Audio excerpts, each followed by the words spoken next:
Olá, este é o Literatura Oral, podcast de leitura comentada e sugestões literárias. Eu sou Sabrina Siqueira, jornalista com doutorado em literatura. Hoje eu continuo a leitura de Recordações do escrivão Isaías Caminha, de Lima Barreto. No último episódio, o narrador Isaías Caminha pensa que as pessoas deviam se dar ao trabalho de fiscalizar o que fazem os deputados, que vivem como reis às custas do dinheiro público, enquanto os eleitores passam por privações.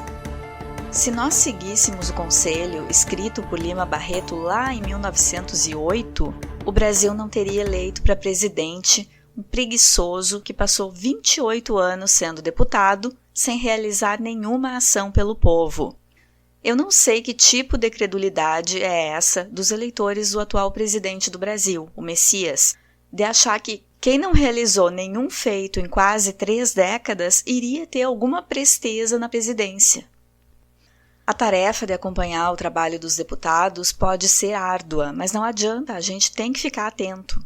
E não adianta só seguir nas redes sociais, tem que verificar o que votam e como votam. Porque às vezes, nos discursos de redes sociais, são muito favoráveis ao povo e quando chega na hora de votar, fazem o contrário do que pregam. Essa semana, por exemplo, em 8 de setembro, foi uma surpresa para mim o voto do PCdoB, partido de esquerda, que votou favorável ao perdão da dívida das igrejas com o Tesouro Nacional. A dívida chega a 1 bilhão, imagina? E o autor da emenda é um político filho de um dono de igreja, que deve só a essa igreja mais de 37 milhões. Enquanto isso, o governo diz que não pode pagar auxílio emergencial para os pobres durante a pandemia.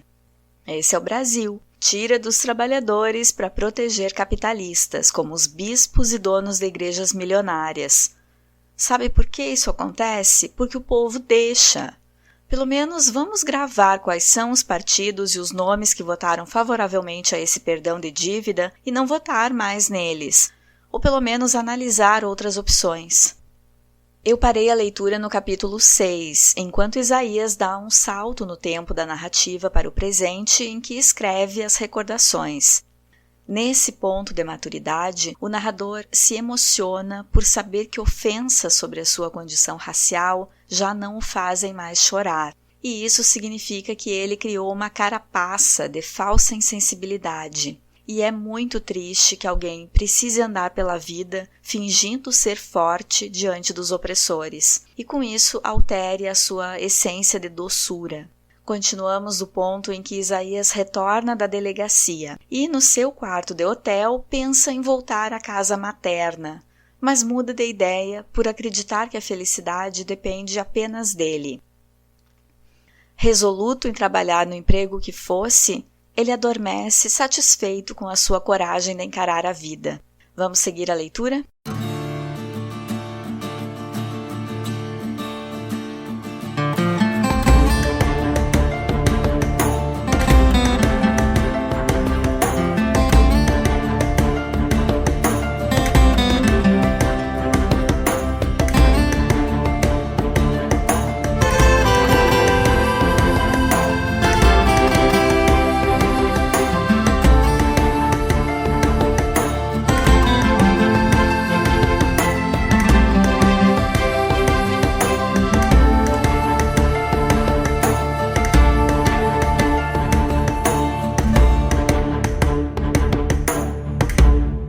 A noite passou depressa e, quando desci a rua, ainda brilhava em frente à prefeitura um combustor de gás.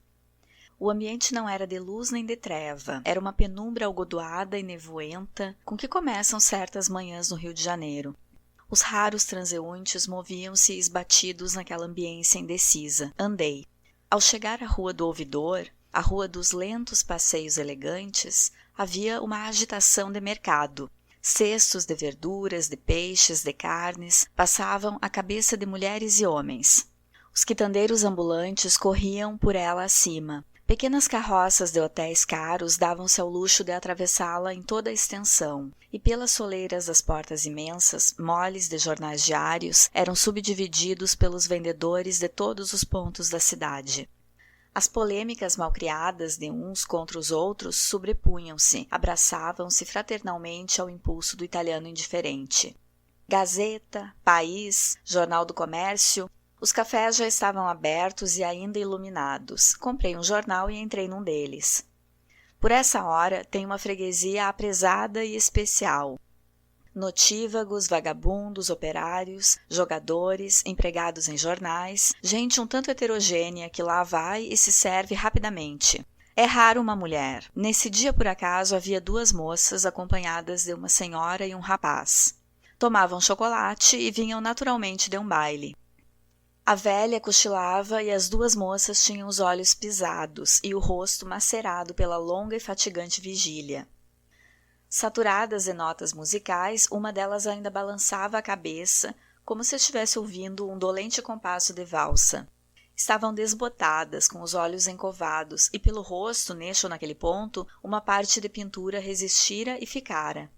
Viam-se os ossos da face e os rostos estavam escaveirados. O rapaz, entretanto, continuava a conversa ternamente embevecido. Observei-as muito tempo ainda, considerando como era difícil aqueles 2 entes achar o fim natural de sua vida. Quantos tropeços as praxes punham, a quanto trabalho eram obrigadas. Dançar-se noites e noites, levado por tais considerações e esquecendo os meus próprios interesses. Pus-me a ler o jornal, os anúncios de Precisa-se. Dentre eles, um pareceu-me aceitável. Tratava-se de um rapaz de conduta afiançada para acompanhar um cesto de pão. Era nas Laranjeiras. Estava resolvido a aceitar. Trabalharia 1 ano ou mais, guardaria dinheiro suficiente que me desse tempo para pleitear mais tarde um lugar melhor. Não havia nada que me impedisse. Eu era desconhecido, sem família, sem origens, que mal havia. Mais tarde, se chegasse alguma coisa, não me envergonharia, por certo. Fui contente até. Falei ao gordo proprietário do estabelecimento. Não me recordo mais das suas feições, mas tenho na memória as suas grandes mãos com um enorme solitário e o seu alentado corpo de arrobas. Foi o senhor que anunciou um rapaz para... Foi, é o senhor? Respondeu-me logo sem me dar tempo de acabar. Sou, pois não? O gordo proprietário esteve um instante a considerar, agitou os pequenos olhos perdidos no grande rosto, examinou-me convenientemente e disse, por fim, voltando-me as costas com mau humor: Não me serve. Por quê? Atrevi-me eu. Porque não me serve. E veio vagarosamente até uma das portas da rua, enquanto eu saía literalmente esmagado. Naquela recusa do padeiro em me admitir, eu descobria uma espécie de sítio posto à minha vida. Sendo obrigado a trabalhar, o trabalho era-me recusado em nome de sentimentos injustificáveis. Facilmente generalizei e convenci-me de que esse seria o proceder geral. Imaginei as longas marchas que tinha que fazer para arranjar qualquer coisa com que viver, as humilhações que teria que tragar, e de novo me veio aquele ódio do bonde, quando de volta da casa do deputado Castro. Revoltava-me que me obrigassem a despender tanta força de vontade, tanta energia, com coisas em que os outros pouco gastavam. Era uma desigualdade absurda, estúpida, contra a qual se iam quebrar o meu pensamento angustiado e os meus sentimentos liberais que não podiam acusar particularmente o padeiro. Que diabo? Eu oferecia-me, ele não queria. Que havia nisso demais? Era uma simples manifestação de um sentimento geral, e era contra esse sentimento, aos poucos descoberto por mim, que eu me revoltava. Vim descendo a rua, e perdendo-me aos poucos no meu próprio raciocínio. Preliminarmente descobria-lhe absurdos, voltava ao interior, misturava os dois, embrulhava-me. No Largo do Machado, contemplei durante momentos aquela igreja de frontão grego e colunas dóricas, e tive a sensação de estar em país estrangeiro. O álcool não entrava nos meus hábitos. Em minha casa raramente o bebia. Naquela ocasião, porém, deu-me uma vontade de beber, de me embriagar. Estava cansado de sentir. Queria um narcótico que fizesse descansar os nervos tendidos pelos constantes abalos daqueles últimos dias. Entrei no café, mas tive nojo. Limitei-me a beber uma xícara de café e caminhei tristemente em direção ao mar, olhando com inveja um carregador que bebia um grande cálice de Paraty. Eu tinha uma imensa lassidão e uma grande fraqueza de energia mental. Quis descansar, debrucei-me na muralha do cais e olhei o mar. Estava calmo, a limpidez do céu e a luz macia da manhã faziam-no aveludado. Os últimos sinais da tempestade da véspera tinham desaparecido. Havia satisfação e felicidade no ar, uma grande meiguice, tudo respirava, e isso pareceu-me hostil. Continuei a olhar o mar fixamente, de costas para os bondes que passavam. Aos poucos ele hipnotizou-me, atraiu-me. Parecia que me convidava a ir viver nele, a dissolver-me nas suas águas infindas, sem vontade nem pensamentos. A ir nas suas ondas, experimentar todos os climas da terra, a gozar todas as paisagens, fora do domínio dos homens, completamente livre, completamente acoberto de suas regras e dos seus caprichos. Tive ímpetos de descer a escada, de entrar corajosamente pelas águas adentro, seguro de que ia passar uma outra vida melhor, afagado e beijado constantemente por aquele monstro que era triste como eu. Os elétricos subiam vazios e desciam cheios. Ingleses de chapéus de palha, cintados de fitas multicores, com pretensões à originalidade, enchiam-nos. Fumavam com desdém e iam convencidos na sua ignorância assombrosa que a língua incompreensível escondia de nós, que dava um espetáculo a essa gente mais ou menos negra, de uma energia sobre-humana e de uma inteligência sem medida. Os bondes continuavam a passar muito cheios, tilintando e dançando sobre os trilhos. Se acaso um dos viajantes dava comigo, afastava logo o olhar com desgosto. Eu não tinha nem a simpatia com que se olham as árvores. O meu sofrimento e as minhas dores não encontravam o menor eco fora de mim. As plumas dos chapéus das senhoras e as bengalas dos homens pareceram-me ser enfeites de selvagens, a cuja terra eu tivesse sido atirado por um naufrágio. Nós não nos entendíamos, as suas alegrias não eram as minhas dores não eram sequer percebidas. Por força, pensei, devia haver gente boa aí. Talvez tivesse sido destronada, presa e perseguida, mas devia haver. Havia por isso tanta repulsa nos seus olhos, tanta paixão baixa, tanta ferocidade que eu me criei entre iahus e tive ímpetos de fugir antes de ser devorado. Só o mar me contemplava com piedade, sugestionando-me e prometendo-me grandes satisfações no meio de sua imensa massa líquida. Vem, dizia-me ele, vem comigo e no meu seio viverás esquecido, livre e independente. Aqui eu te abrirei perspectivas infinitas à tua vida limitada e os conceitos, as noções e as ideias nada valerão. Zombarás deles, não sentirás, não terás consciência, nem pensamento, nem vontade. Deviam ser 8 horas e eu vim descendo a pé pela borda do cais. Pensava num alvitre a tomar, precisava sair do hotel, estava sem dinheiro, depois de paga a pensão, restar-me-iam uns 600 mil e tanto. Tinha que o deixar em breve, fosse como fosse. Aquela sociedade com pessoas que me tinham suspeitado ladrão pesava-me, abatia-me. A esperança num emprego humilde esvaíra-se. A recusa sistemática do padeiro fizera-me supor que era assim em todas as profissões. Assim seriam os hoteleiros, os donos de cafés, de confeitarias, de cocheiras. Não sabia por onde sair. Era de um verdadeiro sítio a minha vida que eu tinha a sensação. Durante o dia inteiro não me deixaram esses pensamentos. Almocei no hotel silenciosamente, sentindo a irritante observação do copeiro. Saí logo demandando a cidade. Tinha entrado na Rua do Rosário, quando alguém me bateu no ombro. — O senhor não é Isaías Caminha? — Sou.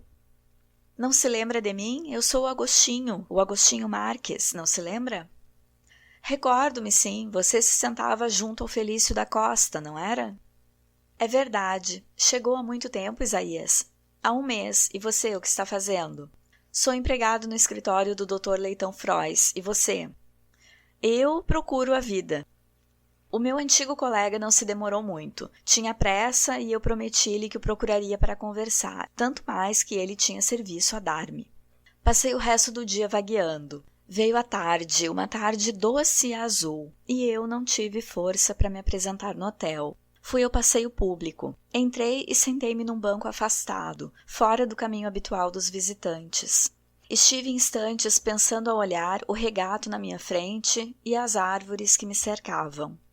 Os patos e os gansos nadavam satisfeitos, e as garças pensativas, perfiladas nas margens, espiavam assombreadas, vendo tanta alegria. A tarde punha um brilho particular nas coisas, de doçura e satisfação.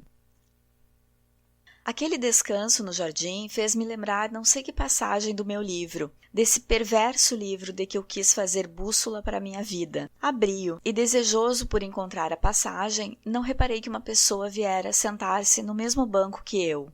Num dado momento, virei-me e dei-me com uma rapariga de cor, de olhos tristes e feições agradáveis.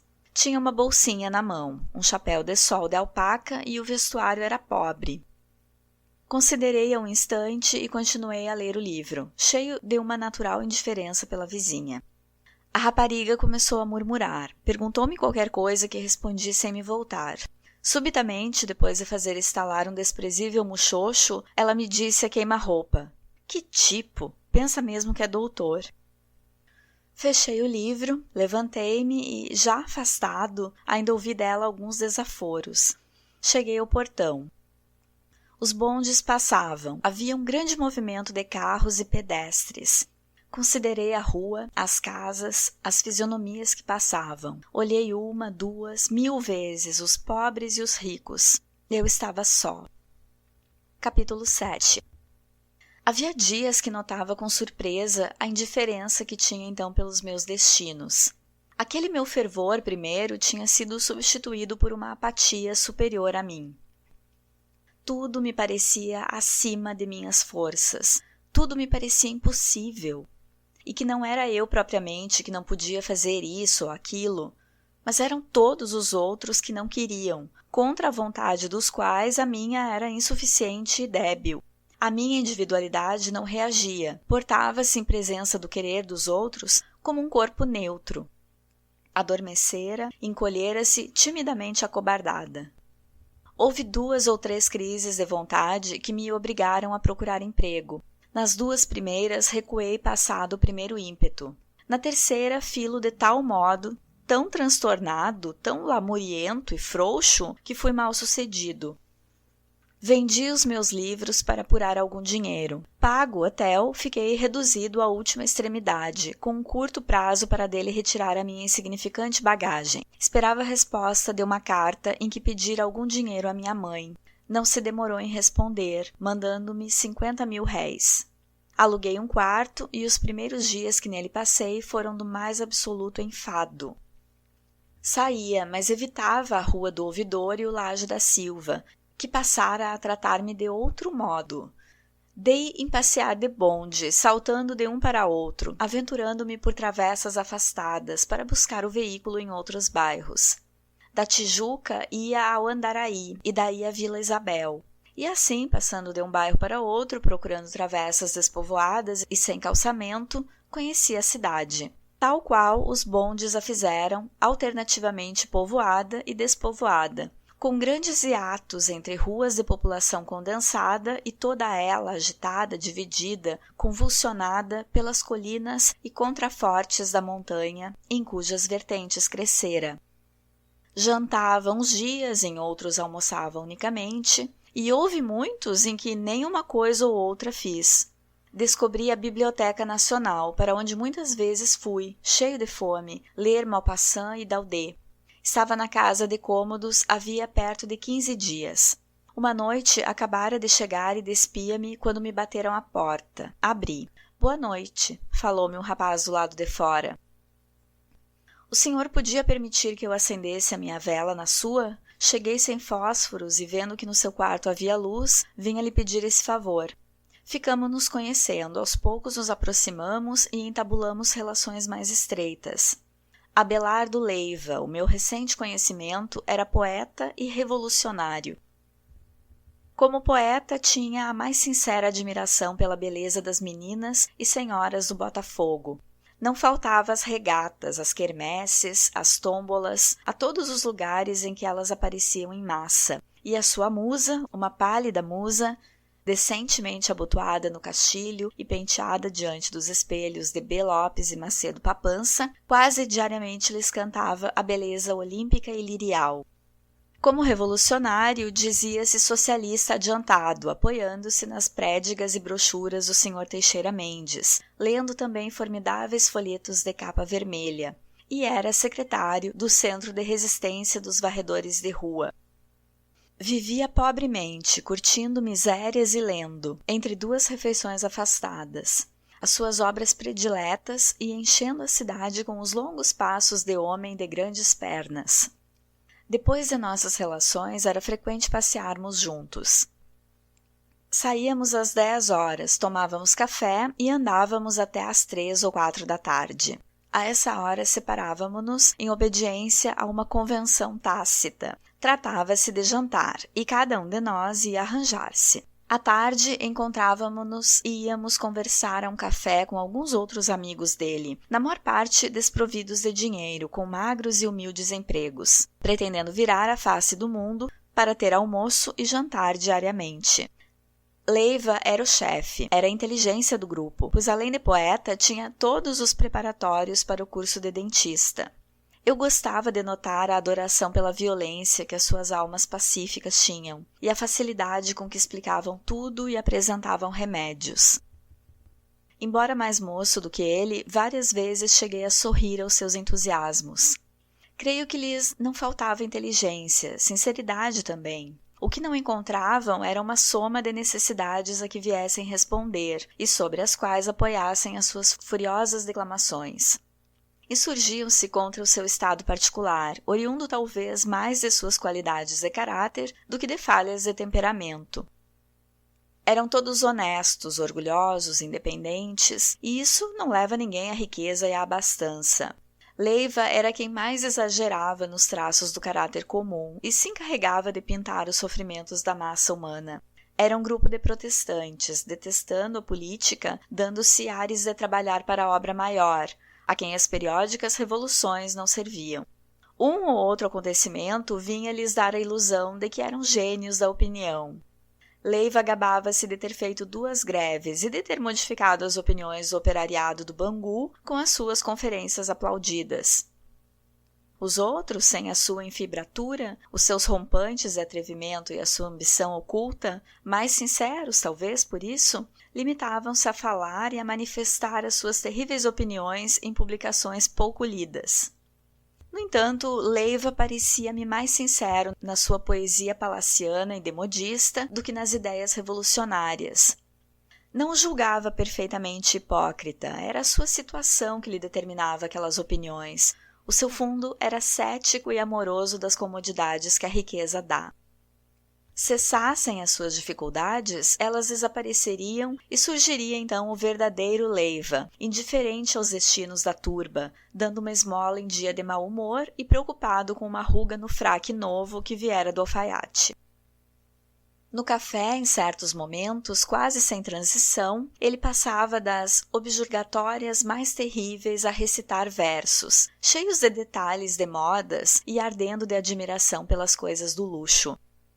Havia nisso muito da sua forte mocidade para que eu me lembrasse de Georges Ronet.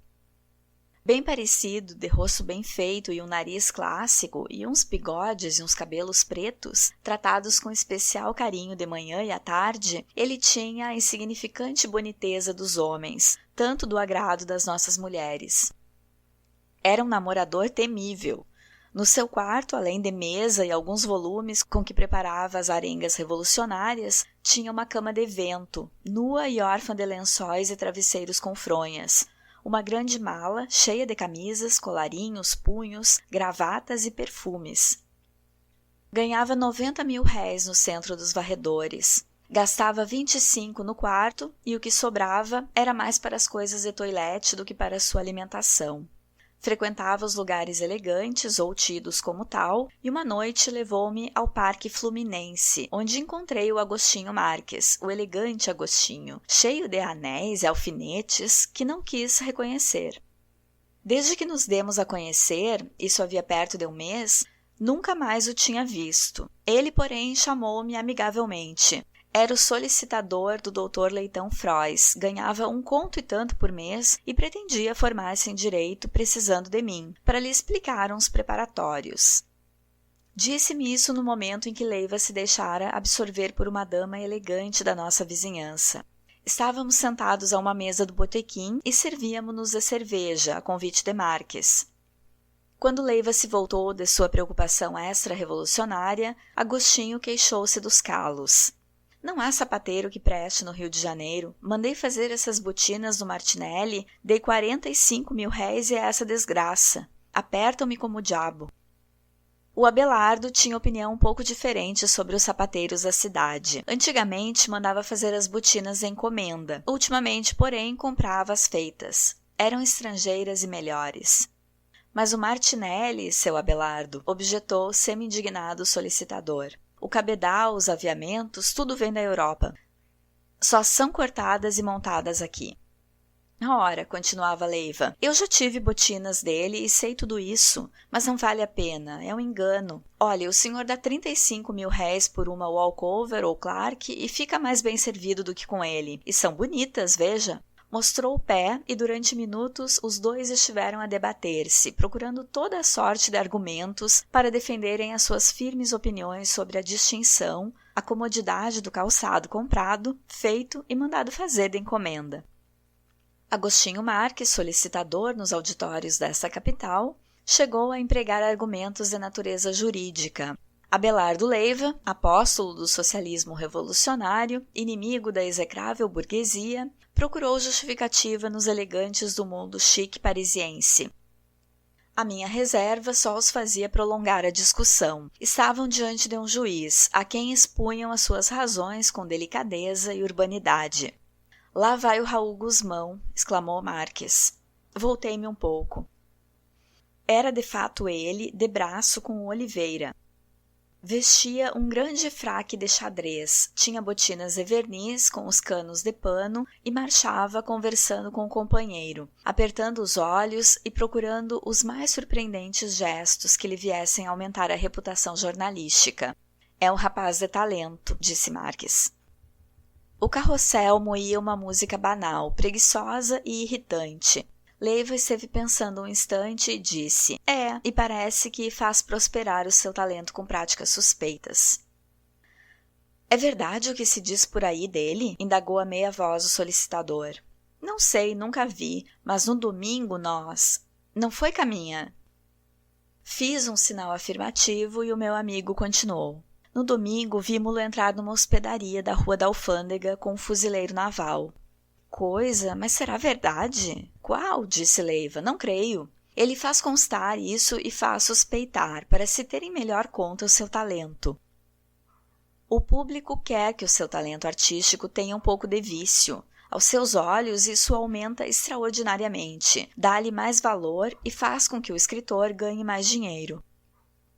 Como é então que entrou na hospedaria? Indagou Marques. Tinha-nos visto e, mediante uma gorjeta, obrigou o soldado a prestar-se ao papel. Aquilo é o gênio do reclame. Em torno de nós, sob a chuva miúda do vapor condensado do motor de iluminação, grupos de passeantes moviam-se de um lado para outro, isocronamente, lenta, tristemente, como se obedecessem a uma lei inflexível, a cujo império não se pudessem furtar. Só o carnaval tira essa triste gravidade aos nossos passeios. Os rapazes excedem-se, saem fora da bitola, e as moças e as senhoras abandonam seus impulsos do temperamento. Lembro-me que em um dos últimos carnavais a que assisti, às 8h30 da noite, vi duas moças afastarem-se um pouco para o interior da Gazeta de Notícias, donde assistiam à passagem de cordões, e lá dentro requebrarem lascivamente, com as exigências que um machixe, tocado por uma banda de música a passar, pedia. Fora do carnaval, sempre senti essa mesma tristeza nos nossos passeios públicos, tendo presente sempre a tirania doméstica e a preocupação do dia seguinte. Os dois continuavam a conversar quando voltei a ouvi-los. Tinham passado imprevistamente para a reforma social que Leiva anunciava. Agostinho, que se sentia chegar ao homem rico e considerado, fazia imensos esforços para contestar as doutrinas subversivas de Leiva. Mas o senhor o que quer é desordem, é anarquia, é extinção da ordem social. E Leiva sorria um instante, satisfeito que ele viesse ao encontro de sua resposta querida. Mas é isso mesmo, não quero outra coisa. pois o Senhor acha justo que esses senhores gordos que andam por aí gastem numa hora com as mulheres, com as filhas e com as amantes o que bastava para fazer viver famílias inteiras? O Senhor não vê que a pátria não é mais do que a exploração de uma minoria ligada entre si, estreitamente ligada em virtude dessa mesma exploração e que domina fazendo crer a massa que trabalha para a felicidade dela? O público ainda não entrou nos mistérios da religião da pátria. Quando ele entrar. Levado pelo calor da frase, Leiva continuou a falar cheio de força, entusiasmado. Não há na natureza nada que se pareça com a nossa sociedade governada pelo Estado. Observe o senhor que todas as sociedades animais se governam por leis para as quais elas não colaboraram. São como pré-existentes a elas, independentes de sua vontade. E só nós inventamos esse absurdo de fazer leis para nós mesmos. Leis que, em última análise, não são mais que a expressão da vontade, dos caprichos, dos interesses de uma minoria insignificante. No nosso corpo há uma multidão de organismos, todos eles interdependem, mas vivem autonomamente sem serem propriamente governados por nenhum. E o equilíbrio se faz por isso mesmo. O sistema solar. Na natureza, todo o equilíbrio se obtém pela ação livre de cada uma das forças particulares. Agostinho precisava arranjar uma objeção, mas o desconhecimento das noções que Leiva punha em jogo estava completamente fora da sua atividade mental. O apóstolo poeta, sentindo a fraqueza do adversário, exultou e, deitando um olhar em torno, exclamou vitoriosamente: Eu quero a confusão geral para que a ordem natural surja triunfante e vitoriosa. Deitou um longo e terno olhar para a linda burguesa da vizinhança e bebeu voluptuosamente um grande gole de cerveja. Eu creio que, se a nova era dependesse do seu braço, ele não deitaria a bomba para não assustar as meninas bonitas e delicadas. Foi Leiva o meu iniciador no Rio de Janeiro. Deu-me relações, ensinou-me as maneiras, o calão da boêmia, levou-me aos lugares curiosos e consagrados. Com ele fui ao apostolado positivista ouvir o Sr. Teixeira Mendes. Um grande matemático disse-me: a primeira cabeça do Brasil, uma inteligência enciclopédica, uma erudição segura e, sobretudo, um caráter e um coração. Um domingo, em que havíamos saído do apostolado, vínhamos descendo pachorrentamente o Cais da Glória. Leiva viera pela rua de Benjamin Constant, abaixo, gabando a eloquência do venerável Sr. Mendes, a sua virtude, a sua sobriedade, e contara-me por alto a surra que ele dera no Bertrand, da Academia Francesa, em assunto de matemática. Eu ouvia-o sem coragem de contestar, embora não compartilhasse as suas crenças. Não era a primeira vez que ia ao apostolado, mas quando via o vice-diretor sair rapidamente por detrás de um retábulo, na absida da capela, ao som de um tímpano rouco, arrepanhando a batina com aquele laço verde no braço, dava-me vontade de rir às gargalhadas.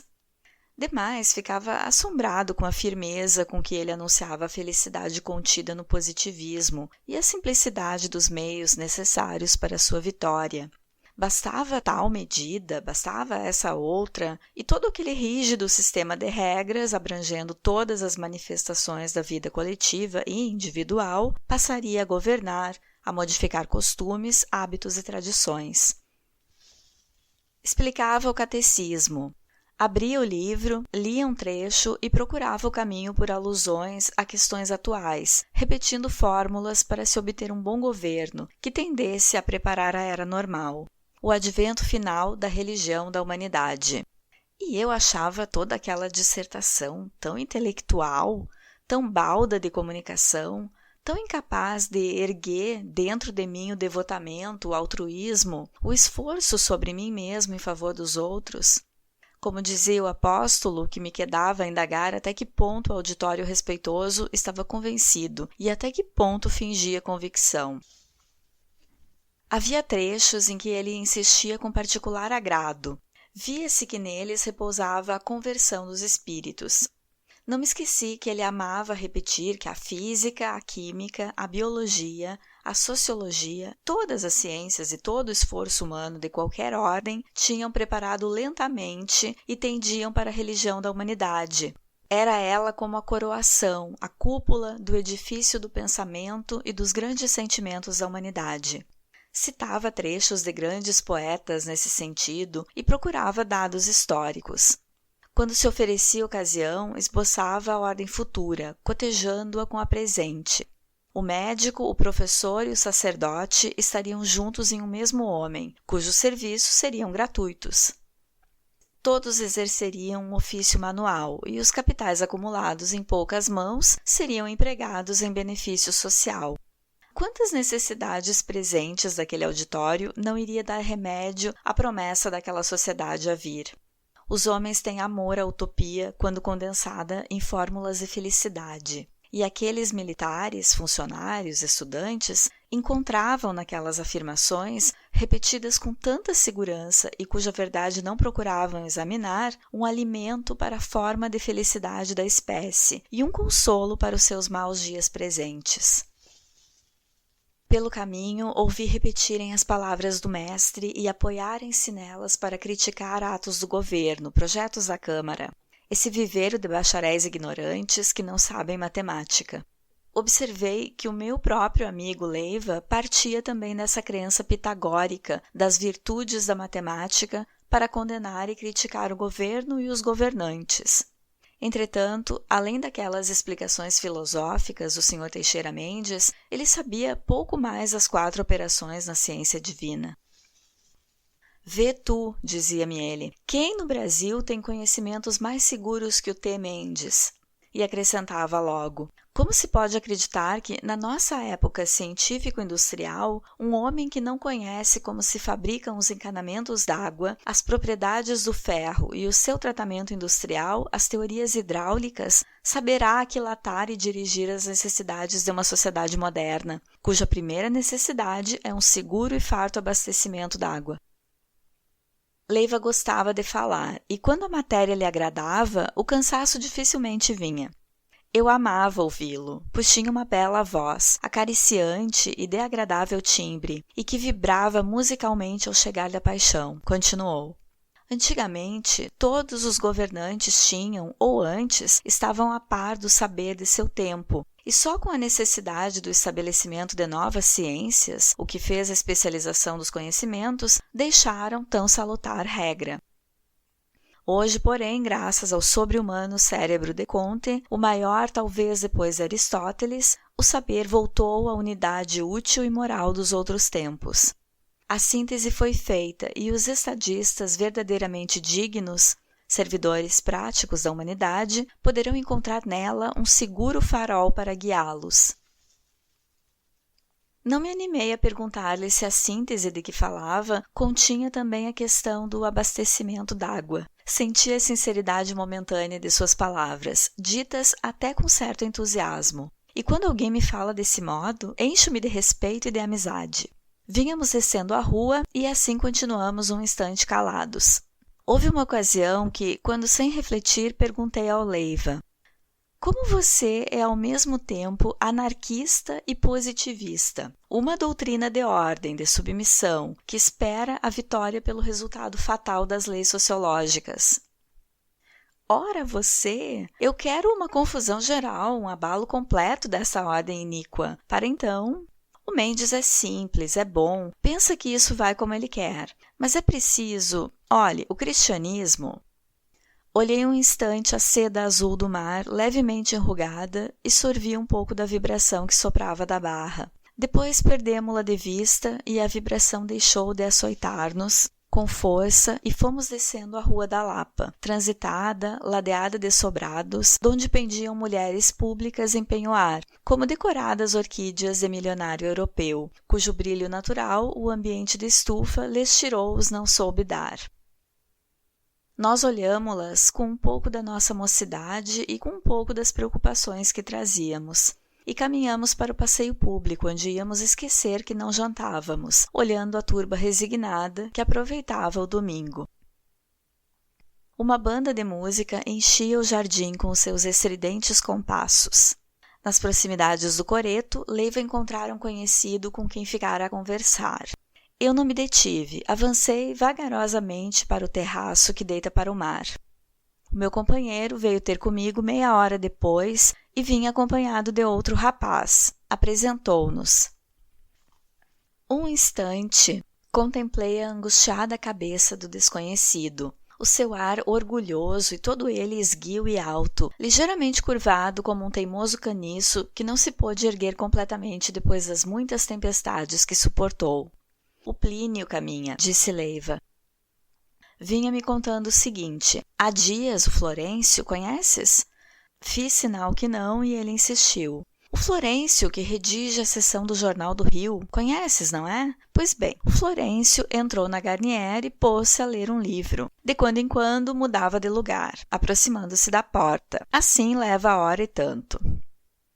Ele, porém, não tinha reparado que os empregados vigiavam-no. Num dado momento, meteu a brochura debaixo do paletó e encaminhou-se para a porta. Os caixeiros cortaram-lhe os passos, intimidando-o a entregar a obra. Florêncio ataranta-se, prontifica-se a pagar, do dinheiro cai e... Pagou? Perguntei. Pagou sim, apressou-se em responder Plínio de Andrade, mas um dos empregados disse-lhe insolentemente: você paga este sobre a Grécia, que queria levar agora, e também o romance francês que levou anteontem.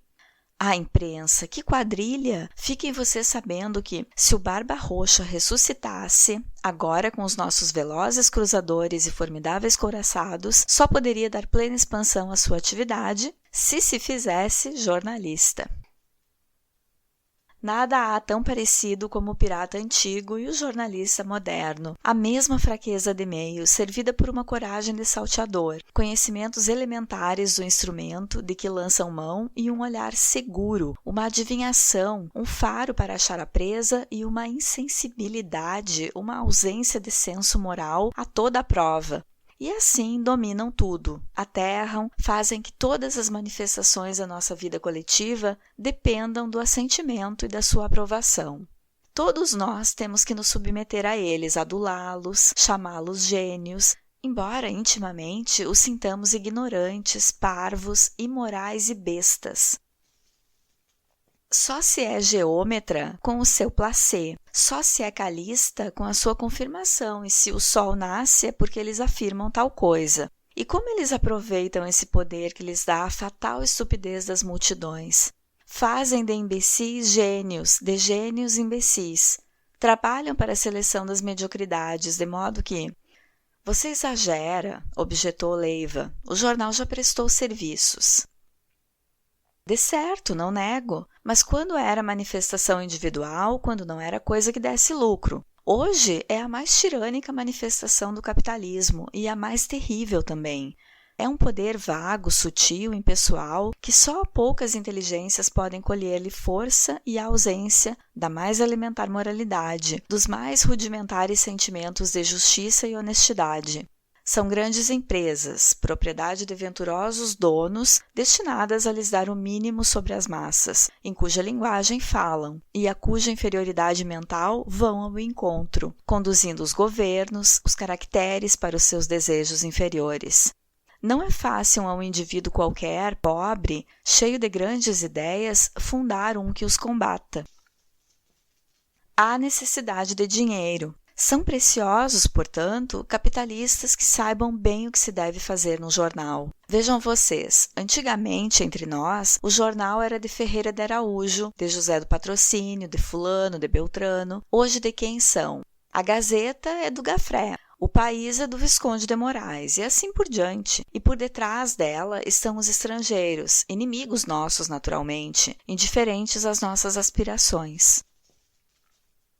Andrade acabou de falar e tirou o chapéu um instante. Vi-lhe o cabelo crespo, lanudo e revolto, e toda a sua grande cabeça angustiada e inteligente assomou aos meus olhos com uma grande expressão de rebeldia. Coado através das árvores, um jato de luz veio bater-lhe em cheio, e ela mais bela me pareceu quando inundada por aquela luz de ouro. Sentando-se, o seu ar já era outro, manso, passivo, e a sua voz, antes tão enérgica, passou a ser macia, preguiçosa, e tomou um ar distraído até despedir-se.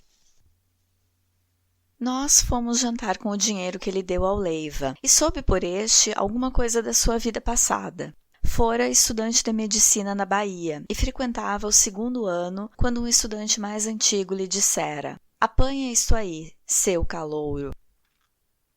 Andrade olhou devagar e virou-lhe as costas. O veterano exacerbou-se com o olhar, quis obrigá-lo a obedecer, empregando a força, e como fosse mais forte, Plínio bruscamente apanha de cima da mesa de um guarda uma raspadeira, crava várias vezes no colega e mata-o. Atualmente, vivia ensinando história natural nos colégios e publicando panfletos em que a sua irritação lhe congestionava a frase indignada. Era odiado e gostava de sê-lo. Esse domingo foi um dos últimos que passei com relativa satisfação. Invadia-me uma indiferença, uma atonia, que me fazia viver sem me decidir a tentar o menor passo para sair da situação em que me achava. Media as dificuldades, os óbices, os tropeços, achava-os iníquos, mas superiores às minhas forças.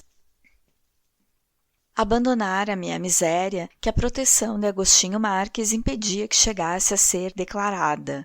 Fizera-me seu professor e secretário, mas era difícil dar-me o ordenado que me tinha marcado. Fazia-lhe requerimentos, cartas de amor, ensinava-lhe os prolegômenos de alguns preparatórios, mas a sua pobreza intelectual e a sua malandragem resistiam particularmente à entrada na sua cabeça da menor noção. Nunca chegou a compreender os teoremas de divisibilidade e a sua memória não guardava as regras do plural francês. Aos poucos desistiu da lição e diminuiu meu ordenado, que era anteriormente de 40.000 réis, dados aos bocados. Entretanto, cada dia se apurava mais no trajar, fazia amigos entre a gente importante, cercava-os, tinha um cumprimento e um sorriso para cada um. Num dia de abandono em que lhe cheguei de manhã à casa, pedi-lhe 10 tostões. Contou-me que estivera na véspera numa grande esbórnia.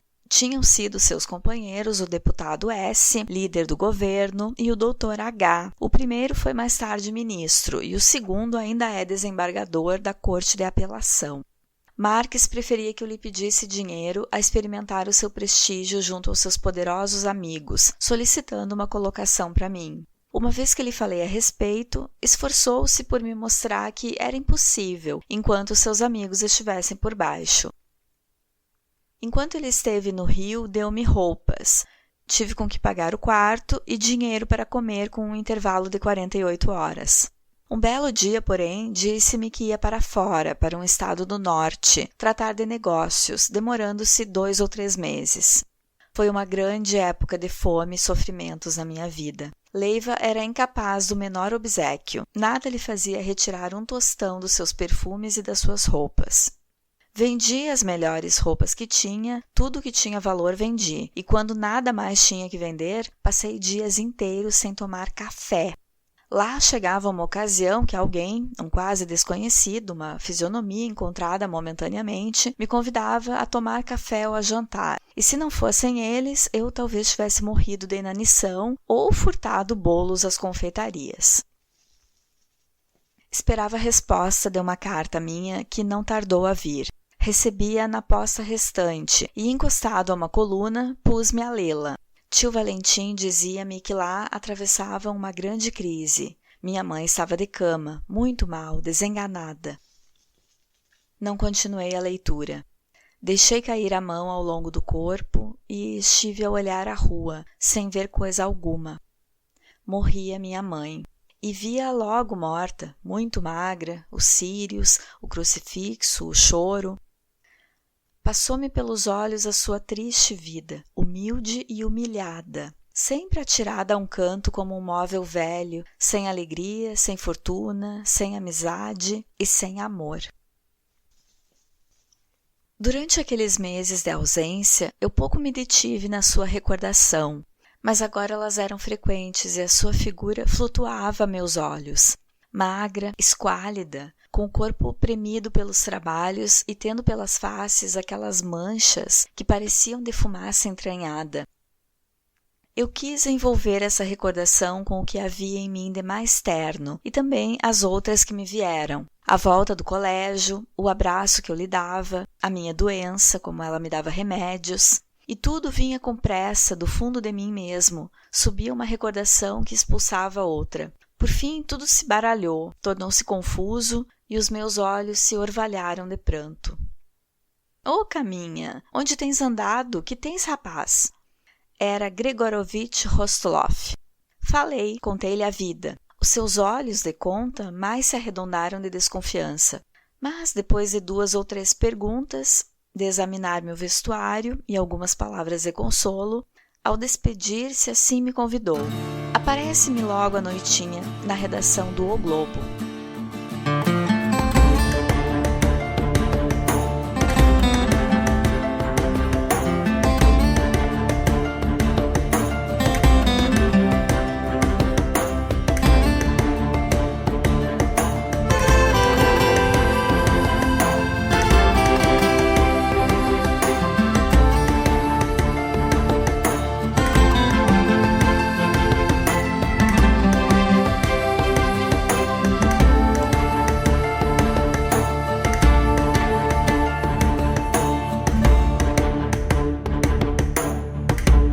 No episódio de hoje, vimos que Isaías recebe o desdém da cidade grande. Ele supera a humilhação de ter sido acusado de furtar no hotel e de ser preso injustamente, por ter enfrentado o preconceito do delegado, que não acreditou que ele pudesse ser estudante, e decide se virar, não esperar mais pela ajuda do deputado Castro, que não viria. Mas no primeiro lugar que vai tentar emprego, uma padaria, o empregador olha para ele de alto a baixo e decide que não serve.